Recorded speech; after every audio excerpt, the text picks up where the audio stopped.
Étienne avait le désir de servir le Seigneur et le peuple. Il ne désirait pas être prédicateur. Certains n'aspirent pas seulement à être prédicateurs, mais ils veulent prêcher uniquement le dimanche et à de grandes assemblées. Ils se sentent très heureux quand ils parlent et agitent les bras. Ils acceptent bien volontiers un appel pour parler dans une importante réunion, disant « Oui, je serai également heureux de prendre part à la réunion ». Cependant, lorsque ces mêmes hommes sont sollicités par une réunion de maison, ils diront « Frère, je ne me sens pas bien aujourd'hui » ou bien « Mon épouse m'a demandé de rentrer tôt du fait que mon enfant n'est pas très bien aussi, veuillez m'excuser ». De tels hommes ne peuvent prêcher que devant une foule. Étienne n'était pas de cette sorte d'homme. Il n'aspirait pas à être présenté comme prédicateur. Il était satisfait de servir aux tables, de distribuer la nourriture, d'assister les pauvres. Il servait joyeusement et tous savaient qu'il était plein du Saint-Esprit et de sagesse. Il savait comment se conduire lui-même partout, être humble, gentil, doux et prévenant. La sagesse est manifestée par les petites choses et la manière dont elles sont faites. Voulez-vous aussi, vous aussi, être un divin vase élu? Alors soyez d'accord et prêt à faire les petites choses joyeusement, non pas à cause de l'homme, mais pour Dieu. Et Dieu lui-même vous remplira de son Saint-Esprit, de sa sagesse. C'est ainsi qu'Étienne fut élu comme vase de Dieu.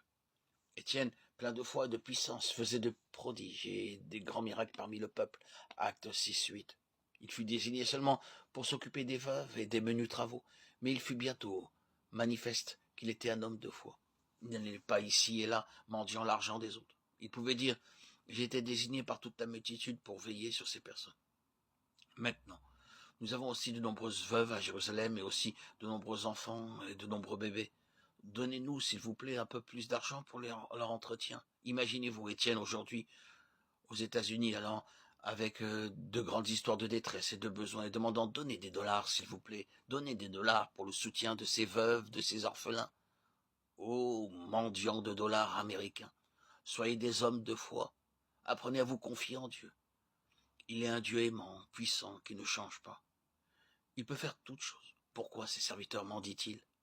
N'ont-ils pas de foi? Étienne était un homme de foi. Et par la foi, il voyait les besoins satisfaits.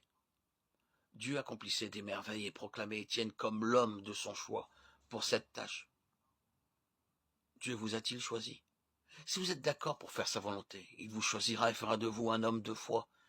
Vous serez capable de voir les merveilles de l'œuvre de Dieu. Il est le Dieu vivant.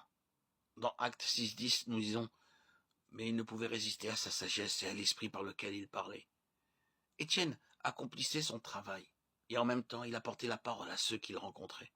C'était un homme humble, ordinaire, mais aussi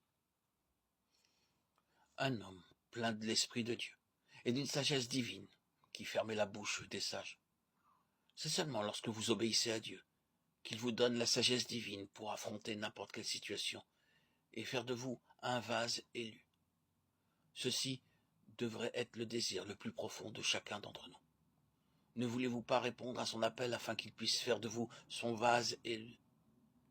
C'est de cette seule façon que vous pouvez devenir un homme rempli de puissance et de l'Esprit de Dieu.